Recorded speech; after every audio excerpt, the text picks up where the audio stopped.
So what makes this funny for all of us is we see this all the time.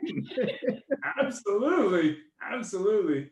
So insensitive to time, since we started a little late today, I'm just going to zoom by the next one. 3 books. It's kind of hard to come up with books, actually. Probably a good book opportunity for anyone working in this area. The Conversion Code, Lead Generation, like I see it, but I didn't see a lot of books around specifically how to handle the modern lead. So if anyone's looking for a book idea in 2021, I mean, there doesn't seem to be a lot of books out there specifically for auto in this area. I have no idea why, but I didn't seem to find anything. So I know there's lots of people writing books in auto, but this is an area that I think needs definitely some books. Disclaimer, obviously, we're not responsible for anything anyone says on the show for any reason. And that includes stuff in video, which we get from YouTube, so it's not us anyway. That's a video from Joe Webb, if you don't know Joe. I know him, so. But there's a couple other videos, but that one by far and above, I think, is a testament to sort of the change over the last 5 to 10 years and how internet managers, having been one myself, I can say, basically you're doing everything. So, definitely that's a little bit of a challenge for most people, let alone.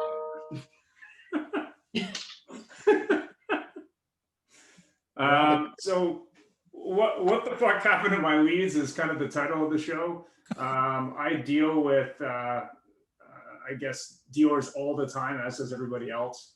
I talk about leads a lot because the metric that I seem to hear, and I guess everyone else can correct me if I'm 100% off base here, is numbers like 90% unsold.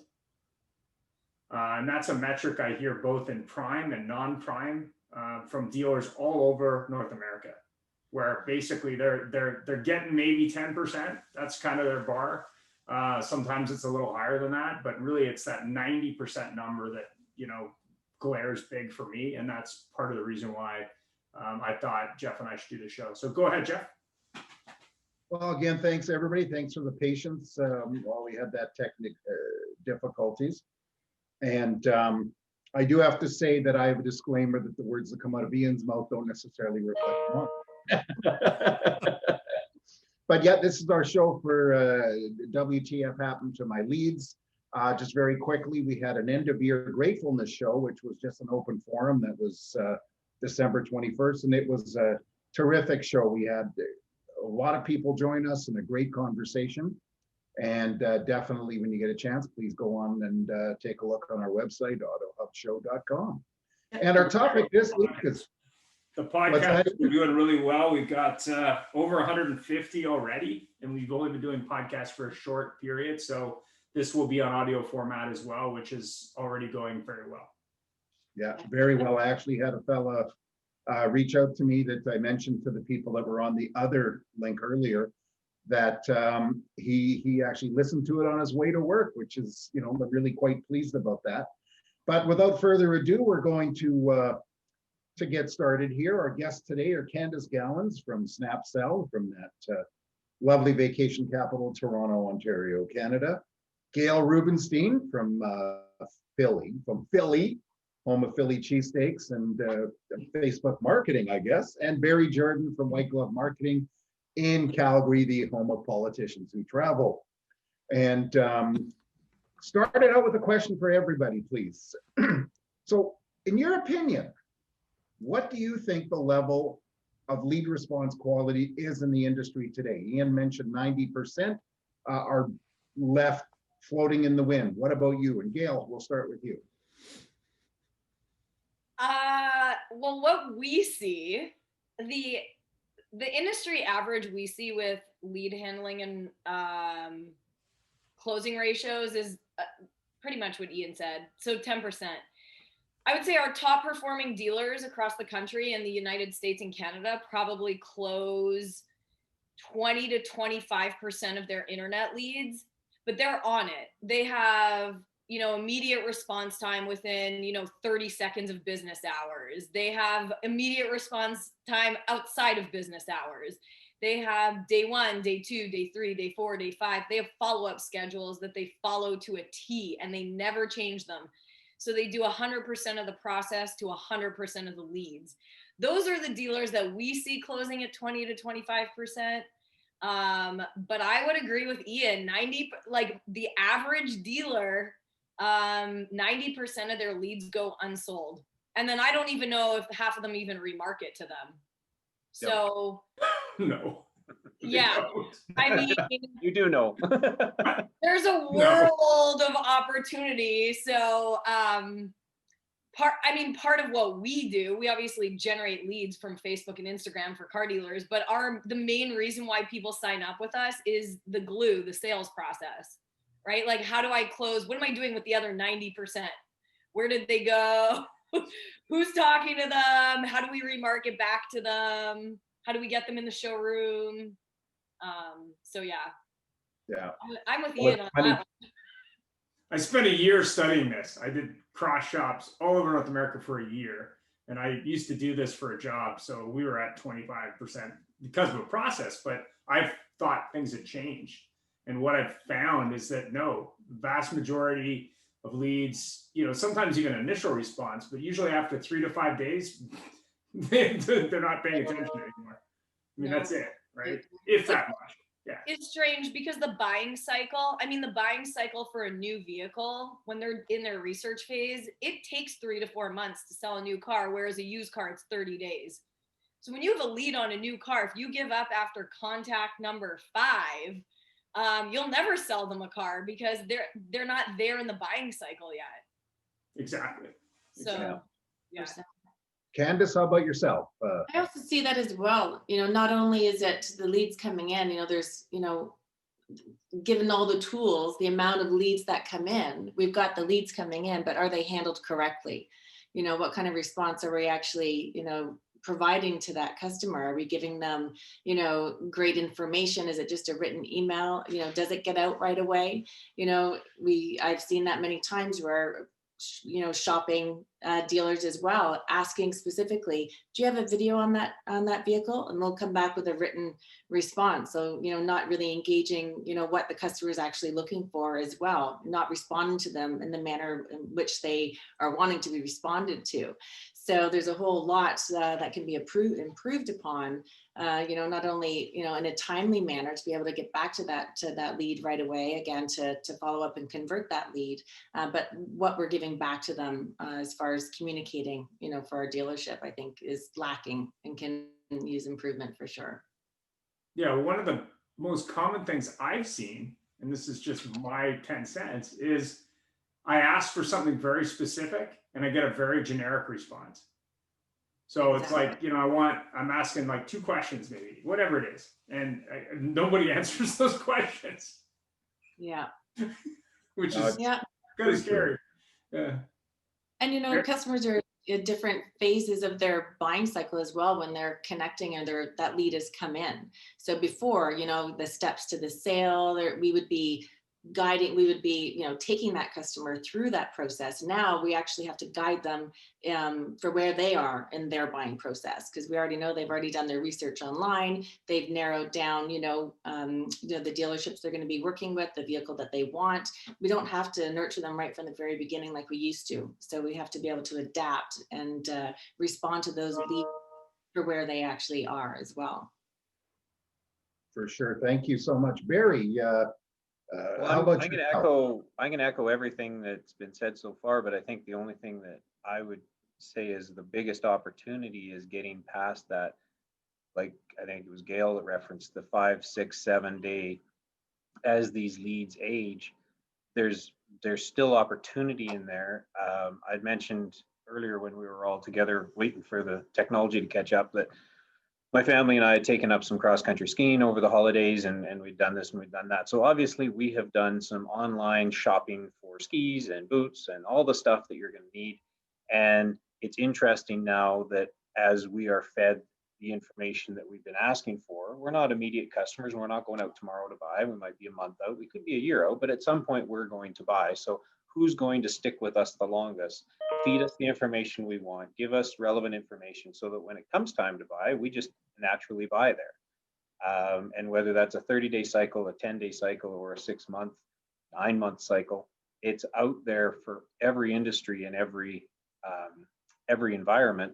And I think in the auto world, we're so used to the immediate gratification that we give up after 3 days. It's like, nope, we got another 10 leads coming in. We're going to go deal with them. Forget these other guys. They're not buying anymore.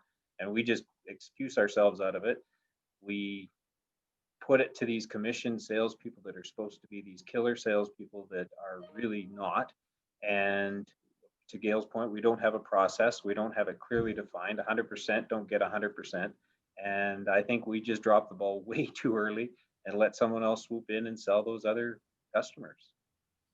Yeah, well, like the video show that we ran, our industry is notorious for loading people up with multiple tasks and then demanding top performance and accepting terrible performance. Well, and it's interesting. I'm fascinated by what other industries are doing right now. And we do some shopping at a particular clothing store. It's a national chain. It's not a high-end boutique or anything like that. We actually will get a call, I want to say monthly, but every few weeks, every couple of months, whatever the case is, from a representative that works there saying, hey, we've got some new stuff in that might interest your daughter, or we've got some this, we've got these new, our winter collection has come in, whatever they're saying. And again, this is not some high-end boutique at thousands of dollars outfits or anything like that, but they've taken it to a whole new level. And they actually care. They've got a little bit of a database, some CRM stuff going on, and that's prompting them to call. And we'll get a phone call and it'll be, wow, thank you for that personal touch. That's amazing. We might not go in, we might, whatever the case may be. Restaurants are taking it to a whole new level now. And all these people have started to formulate this new process of how they keep and retain customers and actually know where they are. And I think the funny thing is we used to think we were so far ahead in our industry and we're starting to fall behind. I watched something on the other day on a restaurant had a process in place where they knew that if they had a customer back 3 times, they had a customer for life. And what they did the very first time is, as soon as the hostess found out that they were a first-time customer, they were comped, I don't know, Caesar salad, I'm going to make this up. And the next time they were in and they said, yeah, we were in a little bit ago and we loved this and we loved that, the waitress gave them a different color of napkin. And as soon as the floor manager or the chef or whoever noticed that different color of napkin was on the table, they come out and did an introduction and comped them something else. And the whole concept is to get them back 3 times in their restaurant, knowing full well that at the point they did that, they had a customer, a long-time customer. They didn't care about the free Caesar salad. They didn't care about the wing sampler they gave them. They didn't care about any of that. They were creating a relationship so that they knew that customer wanted to come back again. And it's a fantastic system. And our industry, we think we're so far ahead and we've got all this technology and all this stuff going on. And there's other industries out there that are doing a way better job than we do handling our customers and our leads and turning them into lifetime customers. Yeah, well, that comment you made about the napkin, there was a story that went around from the 50s and the 60s. Ralph Williams, who used to give customers who come in, he had greeters, and they'd walk on the lot, they'd ask him a couple questions, and they'd get either a red, a yellow, or a green balloon. And the green balloon was, I'm buying today. The yellow is, I might buy today. And the red was, stay away. And the salespeople were in the showroom that was elevated, where first thing they do as soon as they got free is look out in the lot for a green balloon, and so on and so on. Ian, why don't we move on? Yeah, I'll actually have an interesting example of that using technology. I was at a pizza restaurant, chain restaurant in Orlando, Florida, a couple of years ago, and they had a process tablet on the table where you could pay on the table, and then after you did that, it asked you to review the manager. And the thing that was funny about it is, obviously the manager got that email like immediately, because if he got a bad review, he physically showed up at the table, which I know was really funny. But yeah, I mean, I think the process is great as long as you do it every time. Many statistics report that 80% of dealerships' online leads are not or badly handled. Do you agree? and what information, and with that information, why or why not? I mean, do you think that it's just that there's no process, or do you think that they just don't take those people seriously? I mean, what do you think, Gil? You said, sorry, say that again. 80%. Ian, Are not handled well, like handled badly. So no response at all. Not followed up after 3 to 5 days. They're not listening to what the lead says. They just don't care. No process in terms of, let's just give it to a salesperson, hope it works out, those kind of things. Like what do you think that that's that common, or do you think that it's just that the dealers aren't aware of it? I think it's extremely common. And I also think that it is the responsibility of the sales manager and the general manager to hold their staff accountable to a process. So in my, fun car career, I worked at this big 22 store group, and the sales managers that did really well and hit their objectives they trained their salespeople, they held them accountable, they actually made them do the work. Whereas there were other managers that worked within that dealer group, and it was like the wild, wild west, right, of the car business, and they let the team and the people do whatever they wanted. So I think oftentimes that 80%, it's sometimes not, there are salespeople, it's not that they don't want to handle them, they don't know how. Like, they have no clue how. They haven't been trained. They're like, when I was a salesperson, I walked in and they're like, you're smart, you'll figure it out. I had no training. I literally, they're like, yeah, here's your desk. This is where you sit. If you need help, go there. There's the coffee machine, and just go sell. I was like, what do you mean just go sell? So like, I figured it out by trial and error. And I mean, my first month, I think I sold 8 cars. I don't even know how. And then like, I started like, oh, well, that guy did 20. Well, what's he doing? And I would mimic what that guy was doing. But if you're not smart enough to like figure those basics out, sometimes you fail because your managers don't teach you anything at all. Yeah, well, I have to agree with you there. Everything that you just said, for sure. And when I'm working with dealer principals and general managers and talk to them, and, the ones that, say, okay, this is our new process going forward, and we're going to make sure that all the managers are up to speed and on board. That's what it takes. You have to have management buy-in. You have to have your team leaders leading your team, for whatever new process you're implementing. So when you're handling leads, again, what are you doing with those leads? How are you responding in a manner that's giving quality, back to that customer, or giving them something to act upon? So whether it's, handling leads now, we see obviously with video is one way, obviously, that changes, or that has changed. I think that makes a big difference. And I see that, we see that from our dealers all the time, the difference that responding with a video makes. But if, the managers aren't going to buy into that, it's never going to work. So definitely it comes from the top down, and having that team that wants to support. And the industry has changed. We are changing, and we have to adapt and change and give to our customers what they're looking for. And having a video solution obviously is something, in a way to respond in a way that hasn't happened before. Customers really enjoy that. They feel like it's more personalized. From a salesperson's point of view, you're able to introduce yourself to, your customers, so they know who they're going to be dealing with prior to coming into the dealership, to help convert that lead, so they know who they're going to be working with. You're setting the expectation. So, responding to leads now, like with these auto engage campaigns, or when a lead comes in, to be able to send out a video introducing the dealership as a whole, so they can see, the management, the staff, who they're going to be dealing with. I think, gives a lot of value, and will keep that customer, I think, engaged and wanting to do business with that dealership, as opposed to shopping around. And we also see, who's going to respond to them first. If they're not getting a response, they're going to go down the street to the next person that is going to answer them. So doing it in a way that stands out from your competition, I think, is important as well.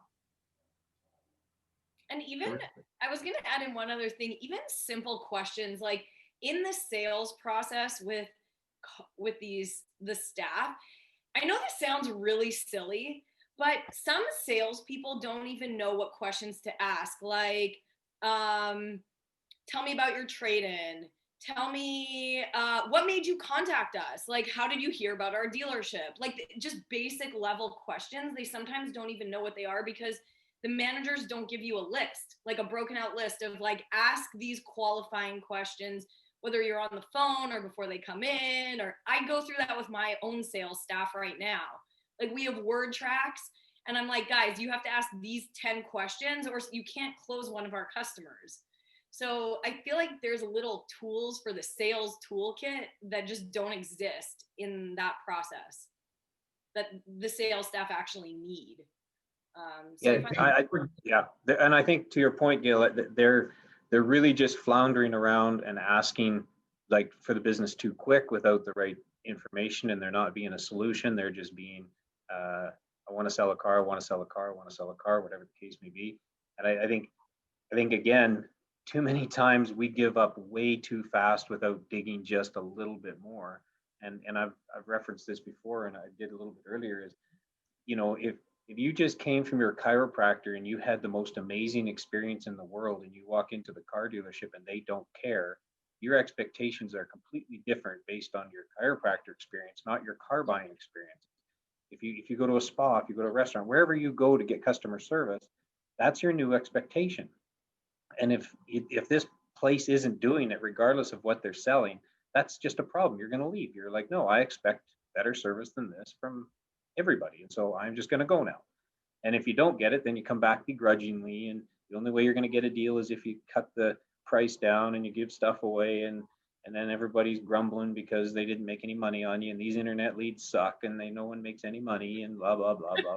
Really, they did a bad job and they didn't build the value. And like, to your point, it's easy to script people, put it in front of them. They love it when they got it right in front of them. It's easy to do. And it's in my mind, it's simpler now, having crossed over into this side from coming from the retail side as well, because you get so bogged down with targets and 10 days and 20 days and all these different things where you actually just step back a little bit and start looking after the customer. It escalates very quickly because there's 90% to deal with. You've got all this big slush to go through and get these leads from. So, Mm-hmm. Yeah. What I don't understand is that we've been talking about this forever, and how come no one is implementing it? I mean, I'm sure some dealerships are, but it has to start at the top. So how come the people at the top aren't filtering it down to everybody else? Because if everyone's on board, it's going to happen, and sales are just going to increase exponentially if everybody's doing the right thing. Well, So how do you get them on board? Well, I agree with you, but I had an interesting experience at the beginning of last year. I used to work for a Honda store, so I was always curious about what Honda was saying, both corporately in Canada and the US, but also what had changed. I was talking to a dealer in Seattle, and he was talking about the new process from Honda USA and how they had changed the internet process. And I said, okay, well, what's that process? He goes, well, they said basically hammer those customers for the first 10 days, use phone, email, and text, and contact them every day as many times as possible, because after 10 days, they're not buying anything. And I said, okay, so how's that working? He goes, well, not well. I said, what do you mean by that? He goes, well, we used to be at like the 15 to 18% closing ratio in Seattle, in a high tech market. And I said, how's that going? He goes, now we're at about 10 to 12%. Got us right back to average. Yeah, and I said, so you're still doing that though, right? He goes, oh yeah, Honda says the data backs this up. So I happened to work for a dealer here in the local market and was talking to the internet manager who I trained years ago. And I said, well, what's the new process from Honda? Oh, it's really good. It's reach out to those people over 7 to 10 days, 3 times a day, blah, blah, blah, blah. I said, okay, and how's that working? Well, not well. The numbers in Canada were a steeper decline than in the US. So part of it is yeah, there's metrics and there's process and all that, but part of it's also saying, okay, and this is something I've commented on many times, what is the customer, how does the customer want me to be communicated? If they send an email in and they say, listen, call me or text me, you can do that. If they send an email and said, just send me a text message, don't harass that person with a phone call. It's probably not going to work for you. If they're asking for information, you got to Gail's, ask some questions, make it customized to that person. And if you're doing that and everyone else is just, hitting them with 20 different forms of communication, you're probably likely to get that customer. Call me crazy, but I think a lot of it is that customers want to be communicated in a certain way today. That could be video, it could be text message, it could be on social, it could be a phone call, it could be different things. But in a lot of cases, we're not even doing that. Right? We're just, to Gail's point earlier, Ian, there was a study done in Ontario with Google and a Chevy dealership, and they actually set it up so that they were watching every step of a certain group of customers going through the process. yeah. And what they found was the messages that were being delivered to the customer were so inappropriate to what they were asking that it was comical. So they would say, I don't know, how much is an oil change? And they would be, hey, get this Volt for $199 biweekly, blah, blah, blah, blah, blah. It had nothing to do with what they were asking. All they wanted to know is how much is a stinking oil change? It's posted on the board behind you. Turn around and take a picture of it and tell me it's $69.99 and I'm good. Exactly. But meanwhile, we want to get all creative with how we're going to market to these people. And we're going to sell that brake job a car. Let's do that instead. No, they just want to do a brake job. And so what they found is when they streamlined that whole process out, they were actually able to follow a customer through from asking how much an oil change was to an actual purchase a year and a half later. But they had all the cadence figured out. They had everything done properly. They were doing what they needed to do, and they weren't feeding them the wrong message at the wrong time. And we're all on somebody's email list where we get a monthly email from Vistaprint or from somebody somewhere that we did some business with, and some of them are extremely relevant, and some of them are, what are you on? Like, I'm not even interested in that. Like, move. Like it was a total waste is all it was. But they're doing the shotgun, bang, send it out to everybody. Hopefully somebody somewhere buys some notepads. Anyway, I just think it's really important that the message is there. Well, the funny part is I go back a long time, 7 years in the car business, but the basic process was always been find out things from the customer. And we keep rewriting everything to new ways of missing the boat. So Candace, it sounded like you had a comment. No, I'm just saying, yeah, just change the way that we're responding. Like, so it hasn't been working. So the dealers that are, finding new ways to communicate back to the customer, I think is really important. And customers respond with more personalized approach. So if they're getting information back, whether it be a video, obviously that's what we do. So that's what I'm used to doing. And that's how I responded with my customers when I was selling, to say their name in their video. Thank you for inquiring on this vehicle. Here's a sneak peek of it. Would love to be able to see you. Here's, and to be able to give them, a call to action right away where they could call, text you or email you or respond virtually live with you right back. I think is a tremendous, change that can happen. And the dealers that are using that kind of platform are seeing huge results with it. So I think that a more personalized approach to handling the leads nowadays would take dealerships much further. Yeah, for sure. And it's I help a lot of people buy cars, and I find that there's the generic autoresponder. And you send in a lead and you get, thank you so much. We really like you and we appreciate the business. And my name is blah, blah, blah, and I'll be in touch. And then you're not on a mailing list. I mean, we complain about other industries, which is unsubscribe. Our business, it's subscribe. Where's the subscribe button? Moving right along, everybody. Thank you for the great comments. Tell me something. Does a proper lead process really make a difference to the industry? Because those people are going to buy a car somewhere. But truly, does it make a difference to the industry to sell more cars, or does it make a difference? None. How about Candace? We'll continue with you. Yeah, well, I think, having a proper process in place, handling those leads and creating a more personalized experience will help with the reputation of the auto industry in general anyway, as far as, you know, how customers relate their experience that they've had with that said dealership. And again, it's, you know, it's the car business, but it's really the people business, right? So we're creating relationships, we're building relationships, and I think how we do that is, you know, more important, and that will lead to the sale in the long run. So Perfect. How about Barry? We'll make Gail wait this time. Well, you know what? Honestly, that's the simplest fix in any retail point today.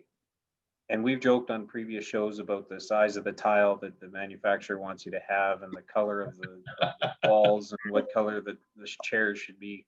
And honestly, if you just sat down with your team, I don't care if you closed for a month. And to be honest with you, COVID was probably the biggest opportunity for some of these dealerships to say, okay, traffic isn't here. Everybody in the boardroom, let's go learn what new processes are going to be.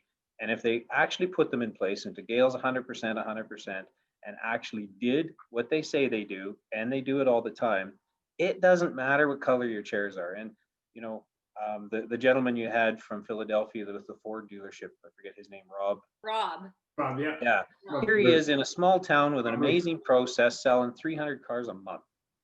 And you got people in these major centers that are thrilled that they're putting out 80 a month, and they got these big buildings. I was on his website. He didn't spend his money on his showroom. You know, he's working out of an older building. It doesn't matter, but he's giving them great service. He's doing all the right stuff. He's got an amazing process. He's got a great team behind him doing what they are told to do, or what they've decided to do is maybe the best way to word that. And they've got a process. And if a dealership took the time to actually sit down, write a process, implement that process, they could easily increase their business without changing the color of their chairs. And I say ditto to what I say exactly what Barry, I agree. 100% of the process, 100% of the time to 100% of the people. It'll help the industry overall in new and pre-owned. for sure. Yeah. And I think, to be honest with you, to that point, I think if we give a better service, a better experience, we can actually shorten that buying cycle up, even if it's by a couple of months. And just the sheer numbers in North America that are sold of cars, if you shorten that buying cycle up by a few months, that increases the number of units that are turning over. By making Well, I think a big shock that happened to the industry was COVID, because those today buyers weren't walking the showrooms, they were going online. And truly the first person that connected with them and gave them a message that actually fit to what they wanted, they said, here's everything, bring me a car. Yeah, and I go back to it, Jeff, and I say, if you were trying to do business with somebody, I don't care whether you're standing in their showroom, their restaurant, or what, and it took them 2 hours to look after you, you would be so upset. Like, whether you're in a coffee shop, a restaurant, a clothing store, if you're like, I've been here for 2 hours and nobody's talked to me, that's the experience they're getting at home. And they're not getting a good experience. It's not fast, it's not anything. And so it's really easy to replace you. Yeah. I mean, when 20 years ago, when we talked about the internet, it was about response time. Yeah. Now it's about, oh yeah, we got to get the response fast and better. But the reality was, it's not just about response time. It's about a process that includes response time. Yeah. Right. I mean, I think that the mistake 20 years ago was, oh, if I get you something fast, I'm ahead of the curve. And now it's like, oh yeah, I got to get you something fast and over communicate, and that's the way to do things. Well, no, it's I got to answer the questions. I got to get that response within a reasonable amount of time. But more importantly, I got to be of value to that customer. How am I answering the questions and standing apart from everybody else, who in some cases isn't responding at all? But it's not just response time. I mean, when I was researching these books, vast majority of them were talking about response time. And that was something that we were talking about 20 years ago, right? You know, the interesting, we had a customer 6 years ago or whatever it was, and they had sent in a lead. We were still in the infancy of setting up a BDC. It was all new to us. We were exploring it and all the different things that were going on. And but we were really clear on, okay, what is our cadence going to be? And we had a cadence drawn out to, I think at that point, 60 days or something like that. But this is what happened every single time. And we had a customer respond after, I think it was the 9th email that we had sent out with no response back. And this person had responded back saying, hey, sorry, I was interested in that car, but I got pulled away to Fort Mac to go to work. I'm back now. I've got my check. What do you got for inventory? It was just that simple. They weren't able to respond. They were away working. Something had happened in their life. We'd stayed relevant, and they had just woke right up and said, hey, I'll be in tomorrow morning, and here's the car I'm interested in. But it was only because we stayed connected with relevant information. And don't be afraid to have fun with it. I mean, some of the best long tail emails I've seen over the last year have been people that are having fun with that follow-up email. Like the subject line's interesting, what they're doing is interesting. It stands apart from just, oh yeah, are you still looking for that car? Or one, are you still in the market? Like, are you buying anything or something? Like, I mean, yeah, it's like, wow, like who came up with that? Like, yeah. Well, you know, it's very funny, Barry, you mentioned something interesting, and all of us online right now have spent a lot of time in dealership, you know, as a dealership employee. But you made a comment, and I've said this many a time to Ian, now that I'm not directly in a dealership itself, and I see these things from 5,000 feet, it's you look at this and you go, oh my gosh, what the F are they doing here? Because they bring in people, and, you know, thank God for that, because Candace, you have a job, Barry, Gail, certainly John, you have a job because they're not handling it. But so many of them have these multiple things, and they celebrate, and forgive me, they celebrate 25%. Yet this, you know, the Tim Hortons of the world, they go, oh my God, we're only getting 25% of the people, we're going broke. well, think about that email I showed you the other day, and it was an email about we can deliver the car to you. There was a graphic in the email that, no word of a lie, looked like a graphic from a Chinese food racially insensitive image in the email, and the dealership group happens to be owned by an Asian gentleman. And I'm like, man, if he saw that, like, we're in a market that's got, you know, pretty sizable Asian population. I was like, you're sending that out to customers, dude. Like, what were you thinking there? It was like from a Chinese food menu from like the 50s or something. It's like a Chinese guy in a car, you know, like caricature. Like, but I think that draws an awful lot to it as well, Ian, and we're all in on the supplier side here. There's no dealers on right now, but and it's fascinating to where a dealership won't spend money.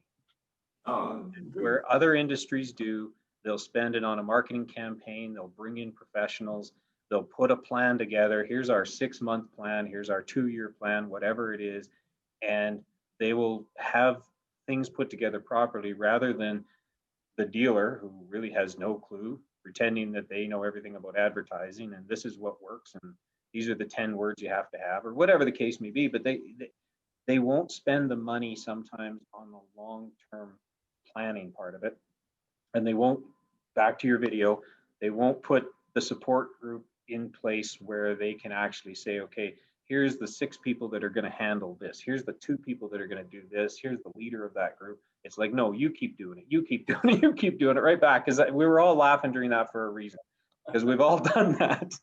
Right? And the only thing was, is he wasn't having to, the only thing they didn't bring up is he had to answer his phone on the weekends when But their tiles are the right size and color. That video was so good. Yeah. I hadn't seen that one. It was good. Oh, that was terrific. Ian, I guess we have one more question. We're a little bit late than our normal thing, but we started late. So, you know, if everybody's okay hanging around for a little bit more, we really would appreciate that. yeah, now that we're in 2021, and now that we see across the industry lead count, no matter what dealership or brand is up, is there one recommendation that you would give a dealer on lead handling in 2021 or even in 2020? And what would that be? Why don't we start with Barry?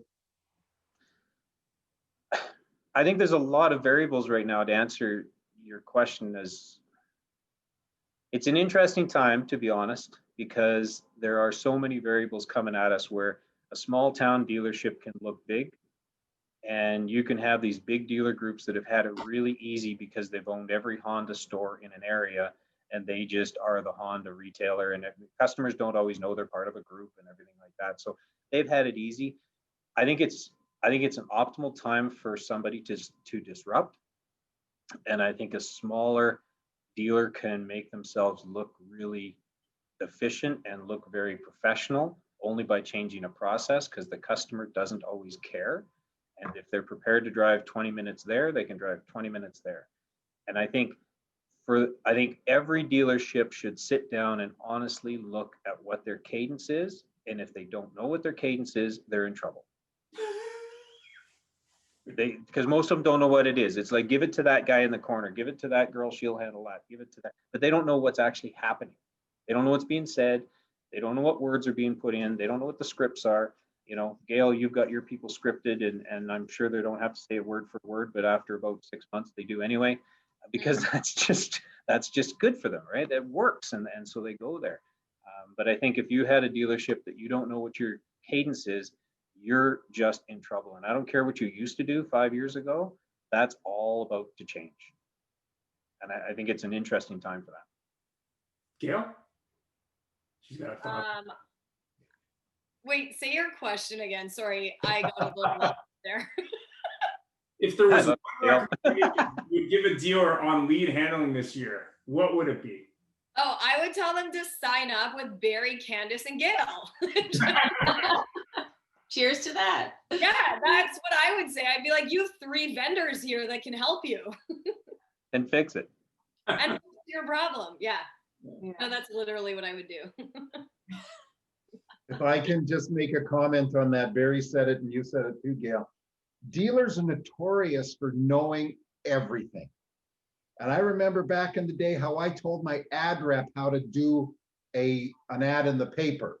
And now I look at it and go, what did I know? Yeah. I took a course. Candace? Yeah, for sure. Just, you know what, I think now's the time, like you said, change the process. Obviously what you've been doing has not been working. So, you know, to find a new way to implement the process and to stand behind it and, you know, come together as a team, and find the solutions that are going to work, and, you know, figure out how customers want to be communicated to nowadays. And I think that's is most important. So yeah, definitely the times have changed. We knew, you know, times were changing anyway, but now is the time with the new year to just try something new. You know, what do you have to lose, really? Yeah. The other thing, just really quickly, and I don't want to hog too much, but just the thing that I find really fascinating is so many dealers and decision makers do things only because they don't know that they can get their team to do it. So they'll say, well, I can't get my team to make phone calls. I can't get my team to make videos. I can't get so I'm just going to go with this automated system that'll do it for me. It's totally unpredictable. It's not personalized. It's nothing, but they're only doing it because they can't get their team to make the phone calls, to write the email, to do it the way they want to do it. So they just default to this tech that's going to solve them. And it's not about that anymore. It's not about the autoresponder, because that's the only reason autoresponders were made, is because they couldn't get their people to respond to emails properly, right? You know, and John, you see it from your side, I'm sure. Of course. Right? They go, oh, I can't, my team won't do that. My team won't make phone calls. Well, that's a problem that you have. Yeah, that's like, well, who are you hiring, right? At that point. Exactly. Yeah. And who's the boss here? Who's in charge? Who's the team leader? Who's the captain of that team? You know, to get your, you know, your team rolling. You know, it's it comes down to the management, obviously. And you know, we all see it. We'll roll into a dealership and it'll be all excited and everything like that. And it's like, well, everybody but that guy's going to be in your session. Yeah, that happens every single time. Right? Like, what are you doing? Yeah. Get that guy out of here. What is that guy doing? Right? So Crazy. funny. That and the chat bots that don't do anything. They can't answer questions. It's very funny. That John, chat bot, it can't answer any questions, but what's your phone number? Like, yeah. what do you have now? But you know, you made a very good comment to everybody about the fact that the person at the top just does whatever because they can't get their team to do it. And John put a question on his LinkedIn this morning, which is, what do you do when you're having trouble with your salespeople? Do you develop them or replace them? And of course, I think the vote right now is 100% on replacing them. That's right. Because we put in such a small amount of effort into building people and building process, yet we're prepared to spend scads of money replacing people because we just don't have the energy to retrain them. Or Well, the interesting thing about that comment though is at least there's some action happening one way or the other. What I see a lot of is you've got this sacred cow sitting in the corner that's worked there for 20 years, sells 15 cars a month, doesn't really do anything you're asking them to do. They don't mind their database. They could sell you 30 cars a month if they would do something. They refuse to pick up the phone on an event sale because that's not how their customer buys, and all this stuff. And so if you're going to train them or get rid of them, at least you're doing something with them. But too many times we see the inactivity in the corner. I do anyway, and I'm seeing the nods. And it's like, well, you could start there, but we're going to start with some technology. But you could start there too and fix that problem because that guy's running your floor. Anyway, sidebar. It would be very interesting that if managers, instead of relying on mystery shoppers, and I apologize because we want to try and get mystery shop companies on as guests too, would actually walk into another dealership and have an experience and then go, wow, that's no different than my place. So anybody else have any final comments? No, all good. Thanks. All good. Everybody, thank you so much. Thank We you. appreciate you joining us. Ian, do you have the slide for the vendor speak? I do actually. Good meeting you, So- Candace. Yeah. Great to meet all of Oh, you. it was very good. Very good. Good Thank seeing you you. again, Gail. Yeah, good seeing you guys. We should find some time, Gail, to hop on a call and just go through a quick Zoom if you have time. Yeah, we should. We'll find time. So product showcase is what we're doing in 2021. The reason for it was what we found with Vendor Speak in 2020 was that most dealers wanted small bites on different products. So what we're thinking is basically having 2 to 3 vendors on at once, doing a 10-minute pitch to start and then answering questions at the end. To get more dealers on, but also to be more value to the dealers. So maybe it's a product category like today, we got 3 vendors. Here's 3 vendors. This is what they offer. Do a 10-minute pitch. And then at the end, what questions? Because it's just, a half an hour or in some cases, 45 minutes on one product is just way too long. Yeah. It's just most dealers don't have the attention span of more than 10 or 15 minutes on any product. So all of you do expect to be contacted by us asking you to join Vendor Speak with our new format.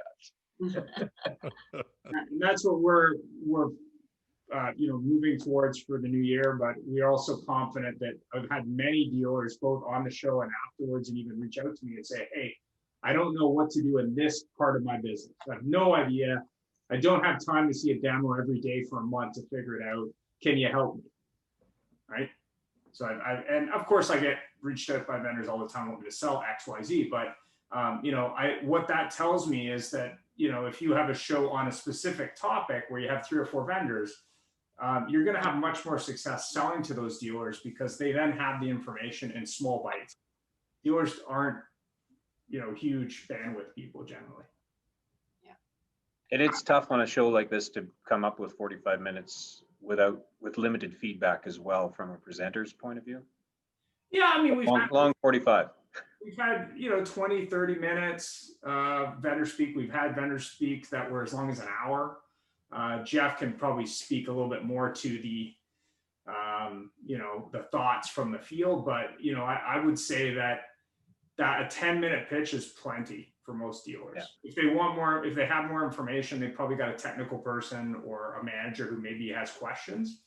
But even with what I do on a day-to-day basis, I mean, I might have to do 2 or 3 demos just because that dealer doesn't have questions, but his team does, right? But until you can get past that, decision maker, it's kind of, And 30 minutes boring them with more information is not going to work. Yeah. As well, I don't think. Well, we experience this firsthand too when we're working on shows, because some of our guests from large corporations, they actually have somebody running interference for them, and then we have to get the approval from their marketing team or their PR team. And it can be frustrating when we're talking about the show and asking what they would like to see, and the PR person says, well, we want this to be this way, and then the person gets on and goes, they said what? So yeah, we get the same thing. Everybody, thank you so much for joining us on our first show of the year. I am glad that it started so smoothly, and we appreciate it. And my beloved tech friend here, Mr. Nethercott, will be formulating the recording and sending it out to all of you. We do encourage you, please, ask you as well to send it to your contacts, and of course this will go on YouTube, Apple Podcasts, and Anywhere you get your podcast. It's what's syndicated. that? It's syndicated. So anywhere that you get your podcast, you will see it. iTunes is the most glaring, but it goes everywhere. And podcasts are, if you're not already doing a podcast for your business, highly recommend it. The interest in audio versions of anything are surprising to me. I can't say enough about how impactful podcasts are. We hit 100 downloads very quickly, and we're almost up to 200 now, which is not huge, but we've only been doing it for a short period of time. So podcasts where people listen, and you'll get a lot of people who will listen rather than watch it, even though you might be great on video.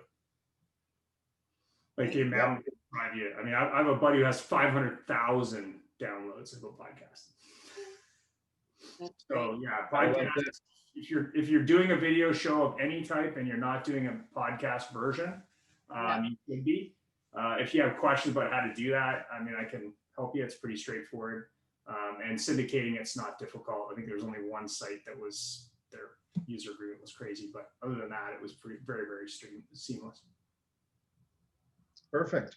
Cool. And YouTube, if you're doing anything on YouTube with third-party content, you can't post it. So you'll notice the YouTube cut of this show will not have the intro video because they search for copyrighted material. So we'll be everywhere else, but not on the YouTube cut. I think, Ian, we should do TikToks now. Yeah. I should. With that, thank you all so much. We really appreciate it, and Happy New Year, and may we all have great success. And tune in next week. Thanks for taking the time. Thanks, guys. Thanks. Thank you, Thank everyone. you all. Thank you. Thanks, Barry and John, as always. Thanks. Thanks, everybody. Bye. Bye.